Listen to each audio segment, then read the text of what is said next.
الحمد لله الذي قدرنا في سابق علمه بالعدل والإحسان وزين بجواهر الجمعة رقاب الشهور والأعوان رب العالمين الذي ربنا في الدنيا بنعم الألوان الرحمن الرحيم في القبور والديدان مالك يوم الدين فيه يحكم بالعدل والفضل والبرهان إياك نعبد حق المعبودية في كل حين وآن وإياك نستعين على الأعداء من الجن والشياطين اهدنا الصراط المستقيم بالاستقامة على التوحيد والإيمان صراط الذين أنعمت عليهم بالهداية إلى سبيل الجنان غير المغضوب عليهم من أهل الكفر والشرك والطغيان ولا الضالين من أهل الهواء والبدع والعصيان آمين إجابة لله تعالى ولرسوله صلى الله عليه وآله وسلم شوقا إلى لقاء الرحمن ونشهد أن لا إله إلا الله وحده لا شريك له إلها واحدا صمدا قادرا قهارا ملكا جبارا للذنوب غفارا للعيوب ستارا ونشهد أن سيدنا وسندنا ومولانا وملجانا ومأوانا محمد المصطفى عبده ورسوله صلى الله عليه وآله وصحبه وبارك وسلم كثيرا كثيرا أما بعد خصوصا على شيخ الكبائر والصغار ومعدن العلم والوقار صاحب رسول الله صلى الله عليه وسلم في الغار الصادق الصديق والإمام على التحقيق قاتل الكفار والزنديق امیر المؤمنین و امام المتقین ابی بکر صدیق رضی اللہ تعالی عنہ ثم السلام علیک الوهاب علی الامام العادل المزین المسجد والمحراب من وافق رأیو بالوحی والکتاب امیر المؤمنین و امام الاعدلین عمر ابن الخطاب رضی اللہ تعالی عنہ ثم السلام علی الملک المنان علی امیر الزمان کامل الحیاء والایمان معدن الجود والإحسان امیر المؤمنین و امام المسلمین عثمان بن عفان رضی اللہ تعالی عنہ ثم السلام من الملک امیر المؤمنین و امام الاشجعین اسد اللہ الغالب امام المشارق والمغارب علی کل غالب علی بن ابی طالب کرم اللہ وجہ الکریم وعلى ولديه وقرة عينيه وركبي منكبيه الإمامين الهمامين السيدين المقبولين أبي محمد الحسن وأبي عبد الله الحسين رضي الله تعالى عنهما وعلى أمهما سيدة النساء فاطمة الزهراء رضي الله تعالى عنها وعلى المطهرين من القدم إلى الرأس أمه الشريفين بين الناس الأمزد واللباس وعلى من تبعهم من الناس ومن المهاجرين والأنصار والتابعين الأبرار الأخيار إلى دار القرار وسلم تسليما دائما كثيرا أما بعد فأعوذ بالله من الشيطان الرجيم بسم الله الرحمن الرحيم قل بفضل الله وبرحمته فبذلك فليفرحوا وهو خير مما يجمعون صدق اللہ مولانا العظیم حسنین کریمین کے پیارے نانا سیدہ کائنات کے پیارے بابا مخدومہ کائنات موحدہ کائنات حضرت بی بی سیدہ آمنہ کے پیارے شہزادہ سیدنا ابو بکر و عمر عثمان و علی اور ہم سب کے آقا و مولا حضور نبی کریم رؤوف الرحیم غفور الرحیم کی پاک بارگاہ عالیہ کے لیے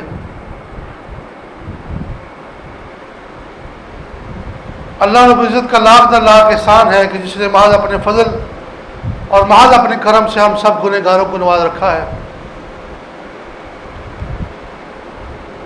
اور اس کا کتنا کروڑا شکر ہے دوستوں کہ آج ہم ماہ میلاد مصطفیٰ کے پہلے جمعہ میں اپنے پیر و مرشد کے آستانہ عالیہ پہ حاضر خدمت ہیں۔ آپ سب حضرات کو حضور کی میلاد کا مہینہ مبارک ہو، اور سرکار دو عالم شفیع معظم اس مہینہ میں پیدا بھی ہوئے اور بظاہر دنیا سے وصال بھی فرمایا۔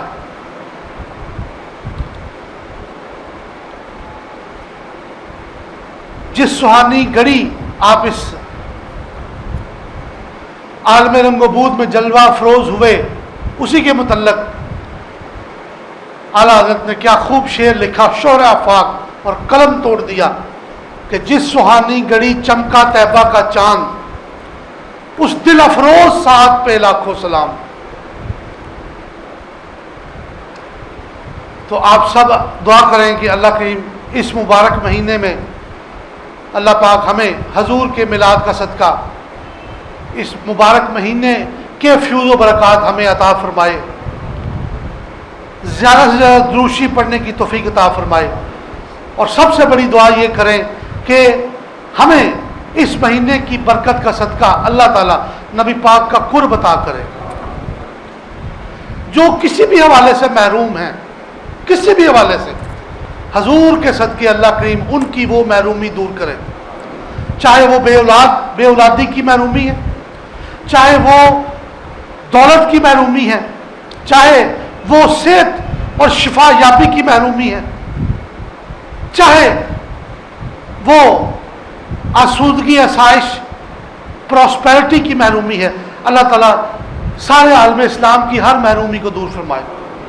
میں نے آج کے جمعہ کا آغاز الحاج عاشق رسول اور بہت بڑے عاشق رسول، ایسے عاشق رسول جن کا قلم لکھتا بعد میں تھا، حضور کی بارگاہ میں مقبول پہلے ہو جاتا تھا، ان کے شعر سے کرنی۔ دو اشعار میں نے ان کے لازمی پڑھنے ہیں، اور اس عاشق رسول کا کیا نام تھا؟ الحاج محمد علی ظہوری قصوری صاحب، انتہائی سادہ زبان میں پنجابی میں انہوں نے حضور کی آمد کا ذکر کیا، بہت سادہ فرماتے ہیں کہ پنجابی زبان ہے سادہ،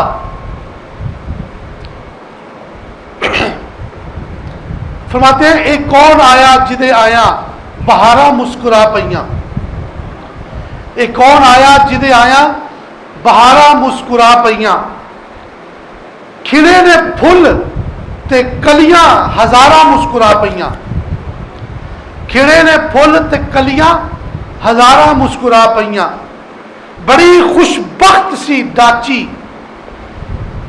سوار کملی والے دی، بڑی خوش بخت سی ڈاچی سوار کملی والے دی، حلیمہ ہاتھ جد پھڑیاں مہارا مسکرا پئیاں، حلیمہ ہاتھ جد پھڑیاں مہارا مسکرا پئیاں، کھڑے سن منتظر سارے نبی اقصا مسجد وچ، یعنی جب حضور تشریف لے گئے معراج کی رات تو سب نبی آدم سے لے کے عیسیٰ تک بادب کھڑے تھے، کھڑے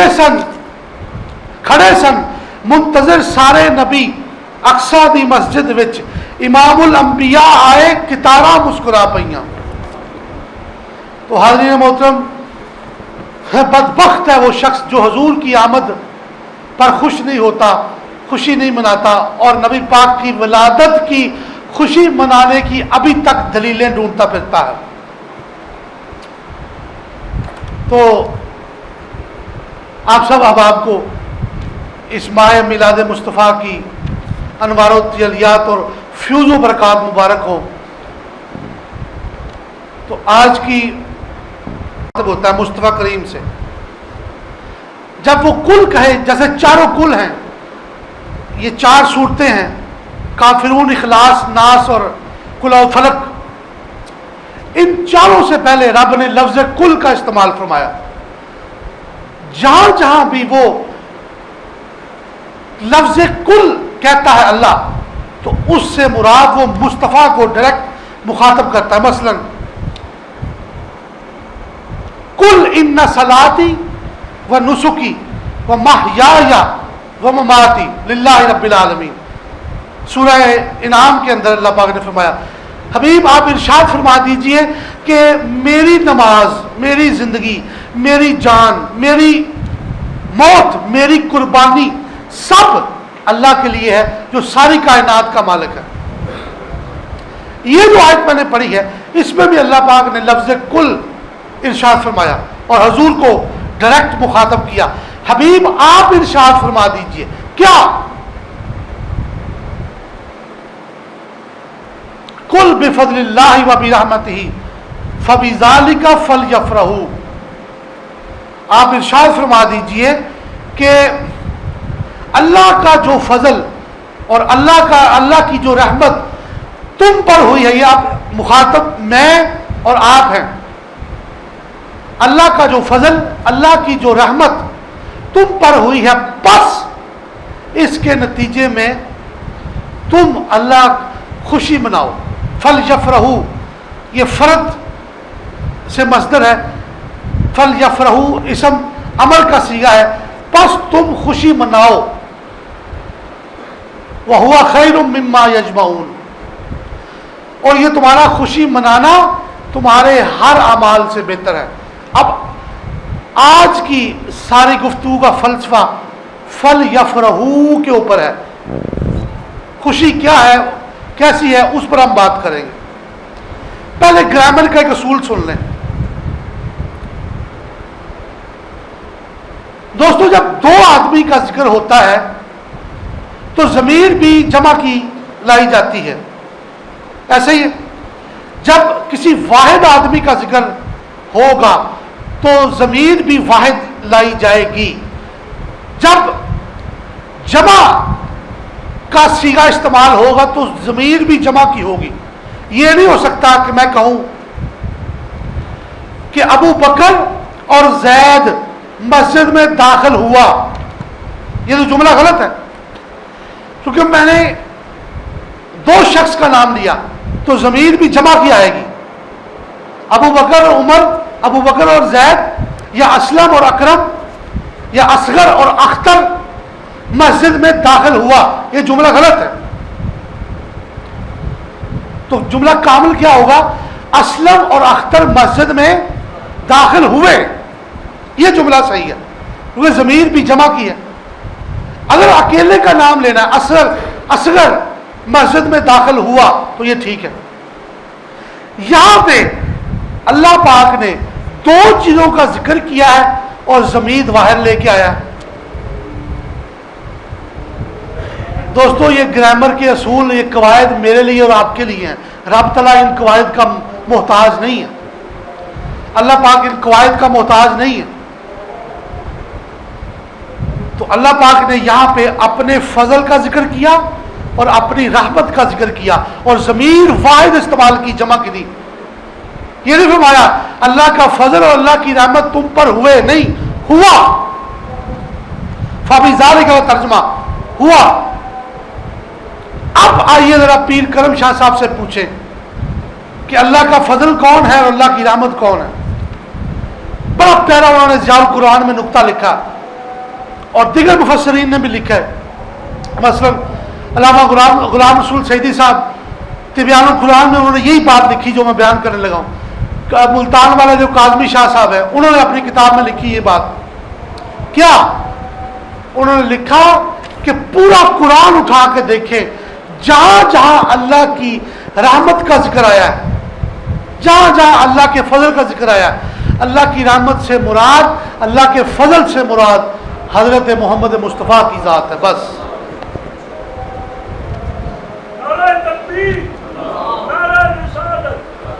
اللہ کی رحمت سے مراد صرف اور صرف حضور کی ذات ہے، اللہ کی فضل سے مراد صرف نبی پاک کی ذات ہے۔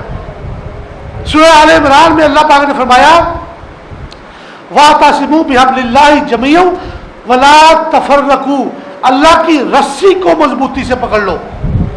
تو یہاں پہ پیر کرم شاہ صاحب لکھتے ہیں اللہ کی رسی سے مراد صرف نبی پاک کی ذات ہے۔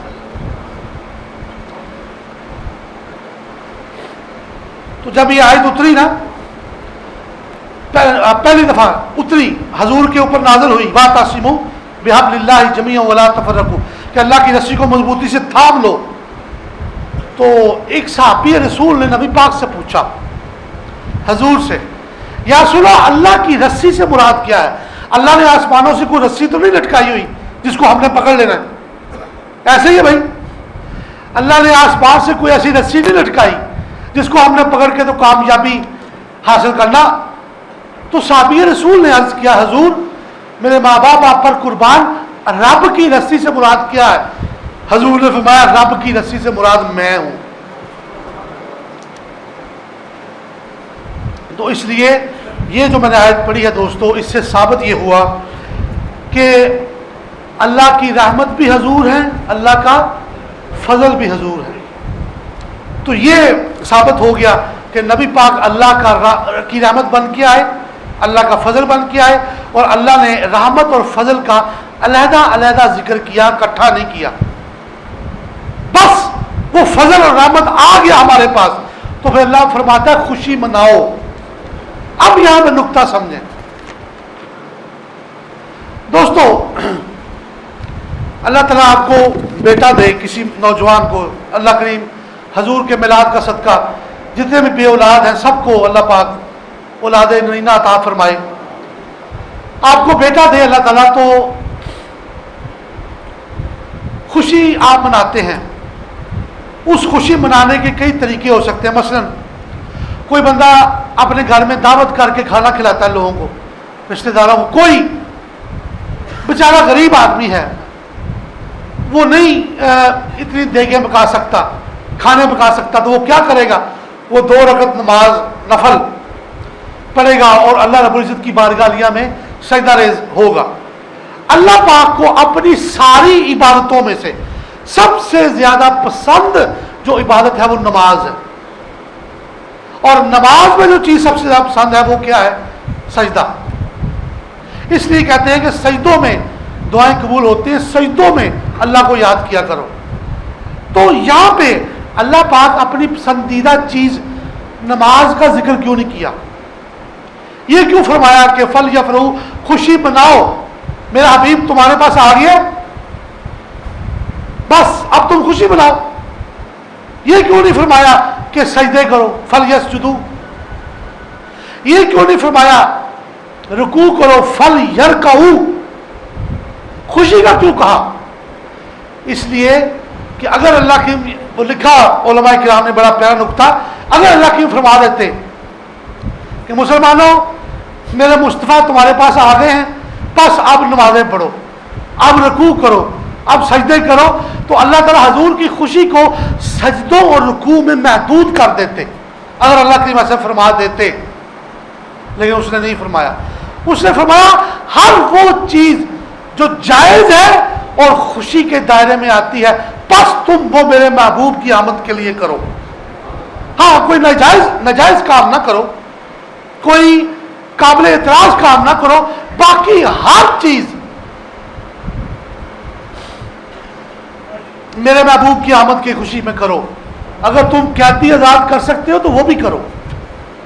دوستو ہماری حکومت پاکستان کی کئی بری عادتیں ہوں گی، اور صبح شام آپ اور میں اور ہر تھڑے باز تھڑیا اس حکومت پہ تنقید کرتا رہتا ہے.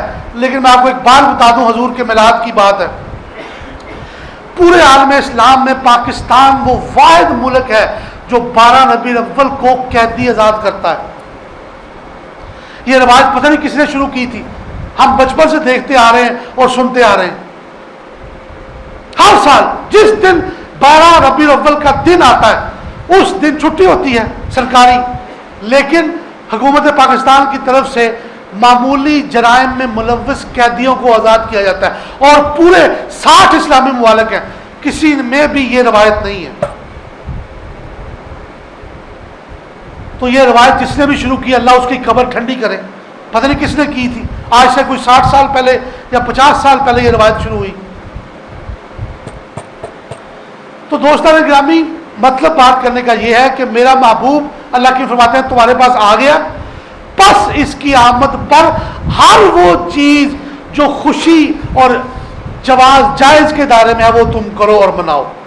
تم کھانا تقسیم کرتے ہو، کھانا تقسیم کرو، دعوت کر سکتے ہو کرو، درود و سلام پڑھ سکتے ہو کرو، اپنے گلیوں کو سجا سکتے ہو سجاؤ، اپنے گھروں کو برقی کمکموں سے سجا سکتے ہو سجاؤ. جو تم کر سکتے ہو تمہاری حیثیت میں لیاقت میں ہے تم کرو. کچھ نہیں تو شاہ عبد الرحیم دہلوی کی طرح بچے ہوئے چنے تقسیم کر سکتے ہو تو وہ بھی کر دو مصطفیٰ کریم کی بارگاہ میں. بڑا پیارا واقعہ آپ سب نے سنا ہے نا, میں پھر سنا دیتا ہوں کہ شاہ ولی اللہ بہت بڑے عالم دین, بہت بڑے محدث, بہت بڑے مفسر, بہت بڑے مفکر ہو گزرے ہیں. دلی میں ان کا مزار ہے. ان کے والد صاحب بیمار ہو گئے اور ان کا نام تھا شاہ عبد الرحیم. تو انہوں نے کہا بیٹا میں اب مرنے لگا ہوں تو میں تمہیں ایک وصیت کرنے لگا ہوں. یہ میں نے ایک کتاب لکھی ہے اپنی ذاتی مشاہدات کی بنا پر, تو یہ تم نے میرے مرنے کے بعد لوگوں کو بات بتانی ہے. میرا زندہ جب تک میں زندہ ہوں زندہ میں نہیں بتانی میری زندگی میں. تو بیٹے نے کہا ابا جی حکم کریں کون سی بات؟ انہوں نے کہا بیٹا میں نے ایک کتاب لکھی ہے. وہ والد صاحب کہنے لگے شاہ عبد الرحیم, اس کتاب کا میں نے نام رکھا ہے الدرر الثمین فی مبشر النبی الامین. اس کا اردو میں ترجمہ یہ بنتا ہے, الدرر کہتے ہیں موتی کو, ثمین کہتے ہیں قیمتی. اس کا اردو میں کیا ترجمہ بنتا ہے؟ قیمتی موتی. وہ قیمتی ترین موتی جو نبی پاک نے خواب میں آ کے مجھے عطا فرمائے. الدرر الثمین فی مبشر النبی الامین, بڑی مشہور ایک کتابچہ ہے, آپ لے کے پڑھ سکتے ہیں. آپ اس کا اردو میں ترجمہ بھی ہوا ہے, لاہور اردو بازار سے مل جاتی ہے. اس کے اندر یہ واقعہ سارا لکھا ہوا ہے, بڑا مشہور واقعہ. آپ سب سنتے رہتے ہیں, ہم بیان کرتے رہتے ہیں, لیکن ہر سال جب بھی بیان کریں تو ایک نیا مزہ, ایک نئی حلاوت آتی ہے. تو باپ نے بیٹے کو سنائی بات. انہوں نے کہا جی کیا؟ انہوں نے کہا بیٹا میں دلی میں ہر سال حضور کا میلاد مناتا تھا, تو کھانا پکاتا, دیگے پکاتا, لوگوں کو بلاتا, غریبوں کو بھی, امیروں کو بھی. ایک سال دلی میں قحط پڑ گیا اور بیٹا میرے اوپر غریبی آ گئی, مال میں کمی بھی آ گئی اور ہمارا کھانا پینا بہت محدود ہو گیا. اوپر سے میلاد شریف کا مہینہ بھی آ گیا. تو اب میں سوچا کیا کروں, حضور کا میلاد ساری زندگی بڑی ٹھاٹ سے منایا, اب دلی میں قحط ہے تو اب میں کیا کروں. تو بیٹا میرے دل میں خیال آیا, میں نے چنے لیے اور ان کو بٹی سے پکا کر اس پر ہی ختم دے کر نبی پاک کا میلاد شریف منا دیا. تو رات کو میں تہجد کے وقت تہجد پڑھ رہا تھا کہ مجھ پر نیند کا غلبہ ہوا اور میں مسجد کی دیوار کے ساتھ ٹیک لگا کے سو گیا. جب سویا تو خواب میں نبی پاک تشریف لے آئے. تخت لگا حضور کا, بڑے بڑے صحابہ کبار اولیاء حضور کے دائیں اور بائیں تشریف فرمائے. تو نبی پاک صلی اللہ علیہ وسلم کی جولی میں کچھ چیز ہے تو آپ ایسے ہاتھ پھیرتے ہیں اور اس میں سے کچھ چیز کھاتے ہیں. تو میں نے عرض کیا حضور کے قدم بوسی اور دست بستہ کہ یا رسول اللہ یہ آپ کیا تناول فرما رہے ہیں؟ تو حضور نے فرمایا عبد الرحیم یہ وہی چنے ہیں جو تم نے ہماری یاد میں تقسیم کی ہے. تو بیٹا یہ نقطہ لکھو کہ جب ساری زندگی میں میلاد مناتا رہا تو مجھے زیارت نہیں ہوئی, جب بات چلو میں پہنچ گئی تو پھر زیارت ہوئی. تو بات کیا ہے کہ جب ہمارا ترلا اور ہماری عاجزی انتہا کو پہنچ جاتی ہے تو پھر وہاں سے کرم ہو جاتا ہے. تو اس لیے دوستان گرامی اللہ پاک نے یہ فلسفہ دیا کہ میرے محبوب کی آمد پر ہر وہ چیز جو جائز ہے اور خوشی کے دائرے میں آتی ہے وہ مناؤ اور کرو.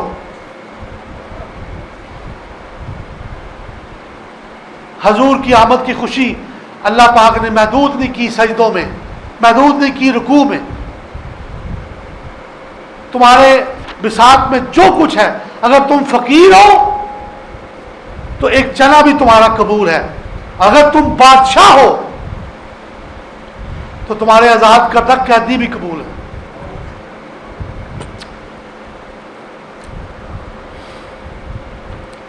اور دوستو ہم اس دن کو عید کا دن کیوں نہ کہیں. قرآن پاک میں اللہ کریم نے بنی اسرائیل کی ایک عادت بیان کی کہ وہ جس دن ان کو من و سلوہ ملا. اب یہ میں رکھے من و سلوہ کھانے کی چیز تھی دو. من میم نون من کہتے ہیں عبرانی زبان میں شبنم کے قطروں کو، پانی کو، اور سلوہ کہتے ہیں بٹیر کی شکل کا ہم شکل ایک پرندہ. تو اسرائیلیوں نے اپنے نبی موسیٰ سے عرض کیا کہ سرکار نہ ہم سے کچھ کام کیا جاتا ہے نہ مزدوری کی جاتی ہے، تو ہمیں تو گھر بیٹھے روٹی چاہیے. تو موسیٰ علیہ السلام بڑے لاڈلے نبی تھے، اللہ کے بڑے پیارے نبی تھے. انہوں نے دعا کی باری تعالیٰ میری قوم یہ کہتی ہے کہ نہ ہم نے مزدوری کرنی ہے، نہ ہم نے کچھ ہاتھ ہلانا ہے، نہ ہم نے ککھ پن کے دورہ کرنا ہے، تو ہمیں گھر بیٹھے روٹی چاہیے.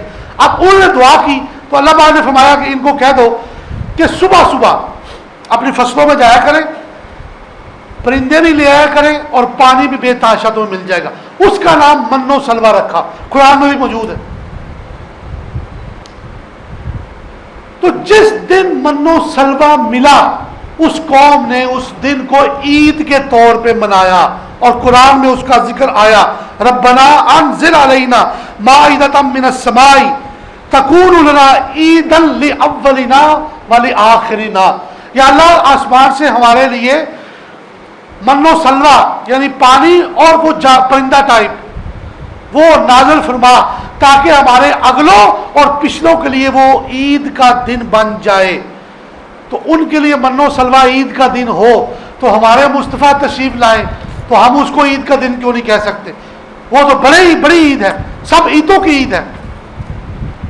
وہ عید نہ ہوتی تو کوئی عید بھی نہ ہوتی. عید میلاد النبی نہ ہوتی تو نہ عید الفطر ہوتی اور نہ عید الاضحیٰ ہوتی.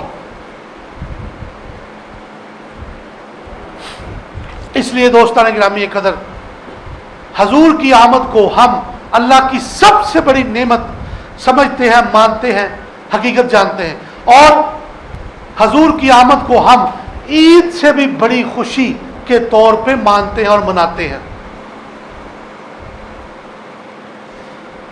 اللہ پاک نے ارشاد فرمایا لقد من اللہ علی المؤمنین اذ بعث فیہم الرسول من انفسہم یتلو علیہم آیاتہ ویزکیہم ویعلمہم الکتاب والحکمہ. تاکید کے الفاظ، پس بے شک اللہ تعالیٰ کا تم پر بہت بڑا احسان ہوا کہ اس نے اپنا محبوب دے دیا تمہارے اپنے قبیلے میں سے یعنی بنو ہاشم میں سے. اور اس محبوب نے کیا کام کیا کہ میری کتاب کی، قرآن کی آیتیں میرا پیارا محبوب پڑھتا تھا تو تمہارے ناپاک نفسوں کو پاک کرتا جاتا تھا.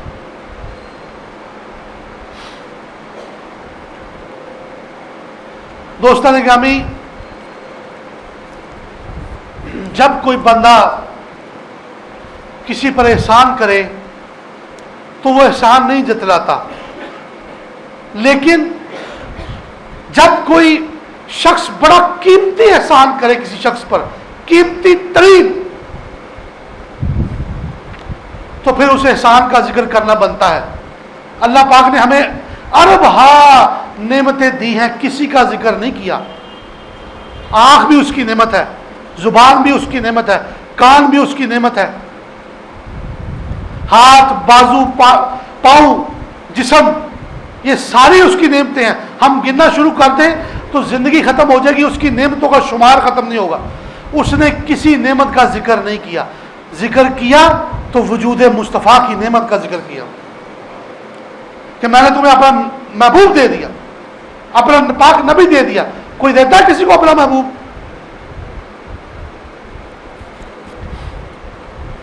تو اس لیے فل یفرحو کی آج ہم نے وضاحت کی ہے، کر رہے ہیں کہ اللہ پاک فرماتے ہیں خوشی مناؤ. اگلا ایک ٹکڑا وہ سننے والا ہے. حضور کی آمد پر جب میں اور آپ خوشی مناتے ہیں کسی بھی طور پر، دوسری پڑھ کے، کھانا کھلا کے، صدقہ و خیرات کر کے، گلیاں گھر سجا کے، تو یہ ہمارا خوشی منانا اللہ فرماتا ہے ہوا خیر مما یجمعون، ہر عبادت سے افضل ہے، ہر عبادت سے. ہوا خیر مما یجمعون. اللہ فرماتے ہیں تم جو کچھ تمہارے نامہ اعمال میں چیز ہے، نامہ اعمال میں ہے، اس سب نامہ اعمال سے بڑی چیز یہ ہے کہ میرا محبوب آیا اور تم نے اس کی آمد پر خوشی منائی. ہوا خیر مما یجمعون، وہ ہر جمع شدہ چیز سے بہتر ہے. کیا بہتر ہے؟ حضور کی آمد منانا، حضور کی آمد پر خوشی منانا.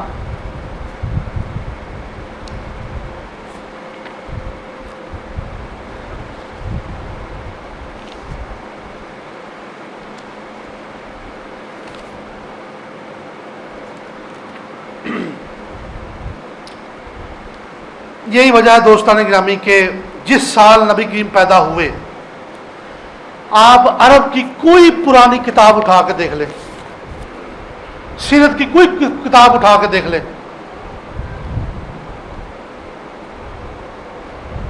پرانی کتب پڑھ کے دیکھیں، جس سال نبی پاک پیدا ہوئے اس سال ہسٹورینز نے، تاریخ دانوں نے اس سال کو سبزے اور فراوانی کا سال قرار دیا تھا. جس سال سرکار دو عالم اس دنیا میں پیدا ہوئے اس سال تمام مورخین نے اس سال کو سبزہ اور فراوانی کا سال قرار دیا. کیوں؟ کہ جس سال حضور پیدا ہوئے اس سال اللہ پاک نے پوری دنیا میں سبزہ ہی سبزہ کر دیا. جو درخت گل سڑ گئے ان کو بھی سرسبز و شاداب پتوں سے لاد دیا. جن درختوں پر بڑھاپے کی وجہ سے پھل آنا بند ہو گئے ان درختوں پر بھی پھلوں کو لاد دیا.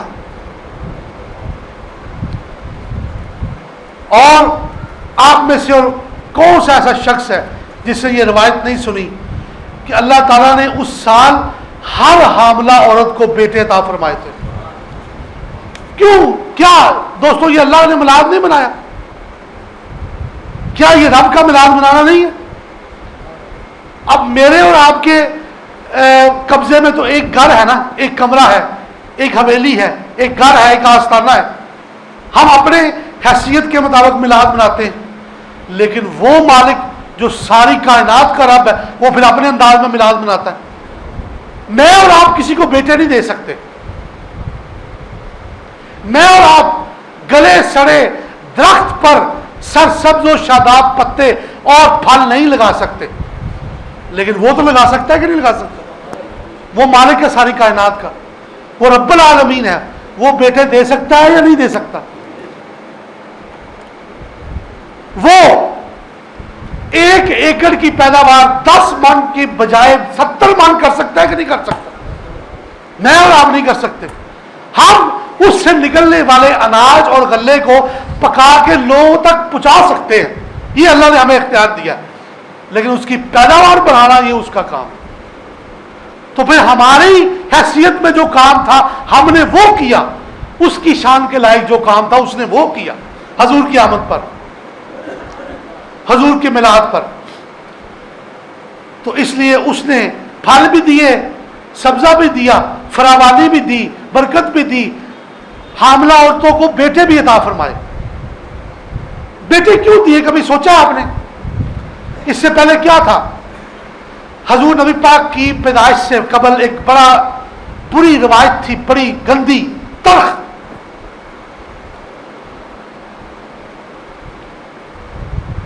روایت کیا تھی کہ لوگ جب بیٹی ہوتی تو اس کو زندہ درگور کر دیتے اور مائیں ماتم کرتی، اپنے سر میں خاک ڈال کے، سوا ڈال کے. تو وہ کسی شخص نے پوچھا نا، کسی پرانے بابے سے عرب کے جو بعد میں اسلام قبول کر لیا، اس نے پوچھا کہ جناب اپنا زندگی کا 2 واقعات ایسے سناؤ جب بہت زیادہ خوش ہوئے اور جب بہت زیادہ روئے. خوشی کب ہوئی اور غم کب ہوا؟ تو اس نے کہا کہ پہلے میں غم کا تمہیں واقعہ سناتا ہوں. بابے نے کہا, بڈھے بابے عرب نے جو بعد میں اسلام قبول کر لیا, اس نے کہا کیا غم کا واقعہ کیا؟ انہوں نے کہا جی غم کا واقعہ یہ ہے کہ اللہ نے مجھے بیٹی عطا فرمائی, تو میں سابقہ فرسودہ روایت کے مطابق, کیونکہ رواج تھا کہ بیٹیاں پیدا ہوتی تو لوگ ان کو یا زندہ دفن کر دیتے یا جلا دیتے, بڑا سخت کبھی قسم کی یہ روایت تھی. تو میں بچی کو لے کر گیا تو وہ بچی مجھ سے پیار کرتی تھی, بابا مجھے کہتی تھی, چھوٹی بچی 4 سال 3 سال عمر. تو جب میں نے اس کو تندور میں ڈالا تو اس کی چیخیں جب نکلی تو وہ لمحہ میرے لیے زندگی کا تلخ ترین اور انتہائی برباد کر دینے والا اور تباہ کر دینے والا لمحہ تھا. لیکن میں اپنے عقائد کے ہاتھوں مجبور تھا, اپنی فرسودہ روایت کے ہاتھوں مجبور تھا. تو مجھے بہت دکھ ہوا اس بات پر. تو اس نے کہا خوشی کا لمحہ کیا تھا جب بڑا ہنسی آئی ہو؟ اس نے کیا ہنسی یہ آئی تھی کہ ہمارے عرب میں جب اسلام نہیں آیا تھا قبل, تو ہم جب لمبے سفر پہ جاتے تو اپنا بت جو ہوتا, بت جس کی ہم عبادت کرتے, وہ ساتھ رکھ لیتے تھے. تو پتھر کی مورتی, پتھر کا بت. تو میں نے کیا کیا کہ میں نے کہا کہ پتھر کا بت اٹھانا مشکل ہے, وزنی ہے, تو کیوں نہ میں ایک آٹے کا بت بنا کے ساتھ رکھ لوں, تو جب عبادت کا وقت ہوگا میں اس کی عبادت کروں گا. بت مورتی, تو اس نے پتھر کی مورتی رکھنے کی بجائے آٹے کی مورتی بنائی, آٹے کی, اور وہ ساتھ رکھ لی. تو راستے میں کئی دن سفر میں مجھے لگ گئے, کھانا بھی ختم ہو گیا, تو بھوک لگی تو اور کچھ نہیں تھا, تو میں وہی اپنے آٹے کا جو بت بنایا ہوا تھا وہی توڑ کے کھا گیا. تو اس بات میں مجھے ہنسی بڑی آئی. پھر مجھے مصطفیٰ کریم کی صحبت میسر آئی تو میں نے اسلام قبول کیا. تو آپ نے کبھی سوچا ہے کہ اللہ نے بیٹے کیوں عطا کیے جس سال نبی پاک پیدا ہوئے؟ اس لیے کہ اللہ پاک کو گوارا ہی نہیں تھا کہ کسی کے گھر بچی ہو اور وہ ماتم کرے. آنا ہو میرے مصطفیٰ نے, پیدا ہونا ہو میرے نبی ہیں, میرے محبوب نے, ہمارے آقا نے, تو میرے محبوب کی آمد پر کوئی عورت روئے, اللہ کی غیرت کو یہ گوارا ہی نہیں تھا, اس لیے اس نے سب کو بیٹے عطا فرما دیے. حضرت عبد المطلب نبی پاک کے دادا, وہ خود فرماتے ہیں کہ میں نے خانہ کعبے کی دیوار میں سے یہ آواز سنی کہ کوئی کہنے والا کہہ رہا ہے مبارک ہو وہ محمد مصطفیٰ پیدا ہو گئے جن کے ہاتھوں کفار شکست کھا جائیں گے.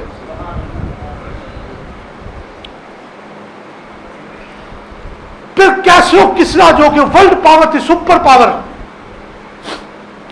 اس کے محل کے دروازے پر اس کے کنگرے, یہ کنگن ہوتے ہیں, وہ لٹکے ہوئے تھے. کسی بھی بادشاہ یا سلطنت کا وہ سطوت اور نشان ہوتے, وہ سارے کے سارے گر گئے اللہ کے حکم سے. ایران کا قدیم آتش کدہ جو سالوں سے نہیں بجھا, آتش پرست لوگ جو تھے وہ آگ کو خدا مانتے ہیں نا, تو انہوں نے ایک آگ جلا رکھی تھی جس کو وہ پوجتے تھے. کئی سالوں سے وہ آگ بجھی نہیں, طوفان آئے, اندھیریاں آئیں, بارشیں ہوئیں, لیکن وہ الاؤ اتنا بڑا تھا کہ وہ کبھی بجھا ہی نہیں تھا. تو جس رات میرے آقا تشریف فرما ہوئے مکہ المکرمہ کی پاک سرزمین پر, حضرت بی بی سیدہ آمنہ کے گھر, اس رات وہ آتش کدہ اللہ کے حکم سے بجھ گیا.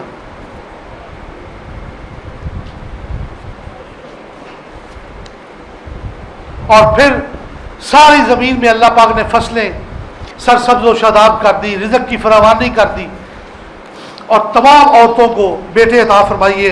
یہ ساری روایت جو ہے یہ آپ کے سامنے پیش خدمت ہے.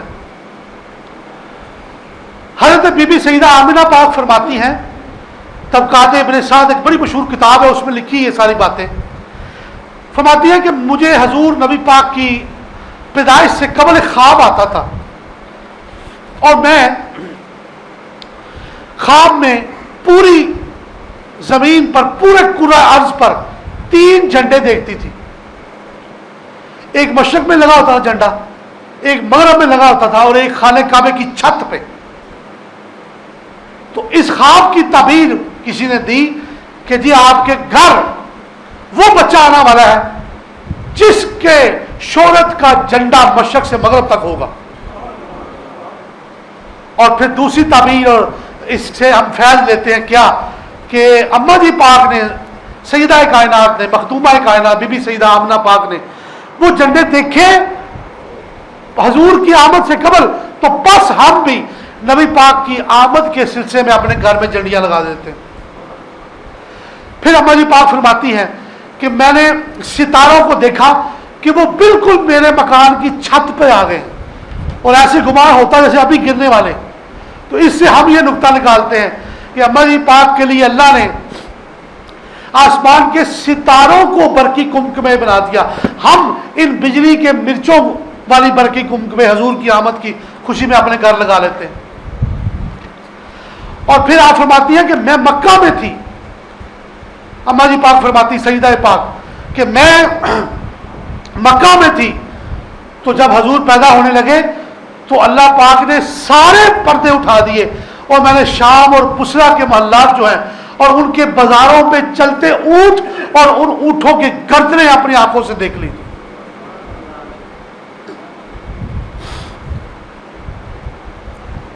تو پھر ایک روایت میں اکثر بیان کرتا ہوں کہ آپ فرماتی ہیں کہ ابھی حضور پیدا نہیں ہوئے تھے تو ایک رات میرے پاس ایک بزرگ آئے، بڑی سفید داڑھی، سفید امامہ اور سفید لباس پہنا ہوا. تو مجھے آ کے کہنے لگے کہ اے سیدہ آپ کو مبارک ہو، آپ خاتم النبیین کی ماں بننے والی ہیں. تو میں نے کہا جی خیر مبارک، آپ کون ہیں، آپ کا کیا تعارف ہے؟ تو وہ بابا جی کہنے لگے کہ اماں جی اے سیدہ میرا نام ابراہیم خلیل اللہ ہے. پھر دوسری رات ایک بزرگ آئے، وہ کہنے لگے کہ اماں جی آپ کو مبارک ہو، آپ امام الانبیاء کی ماں بننے والی ہیں، جو ساری قوموں کا امام ہوگا، بڑا ہوگا، سارے نبیوں کا سردار ہوگا. تو میں نے پوچھا کہ بابا جی آپ کون ہیں، خیر مبارک، آپ کا کیا تعارف ہے؟ تو کہنے لگے میرا نام عیسیٰ روح اللہ ہے. پھر اگلے رات ایک بزرگ آئے، انہوں نے مجھے مبارک دی کہ اماں جی مبارک ہو، آپ شفیع المذنبین کی ماں بننے والی ہیں، جو گنہگاروں کی شفاعت کریں گے. تو میں نے عرض کیا کہ خیر مبارک جناب آپ کا کیا نام ہے؟ تو انہوں نے کہا میرا نام اسماعیل ذبیح اللہ ہے. اس طرح مختلف انبیاء کرام آتے گئے. اس روایت سے علماء کرام نے یہ نقطہ نکالا کہ نبی پاک کی آمد کی مبارک دینا نبیوں کی سنت ہے.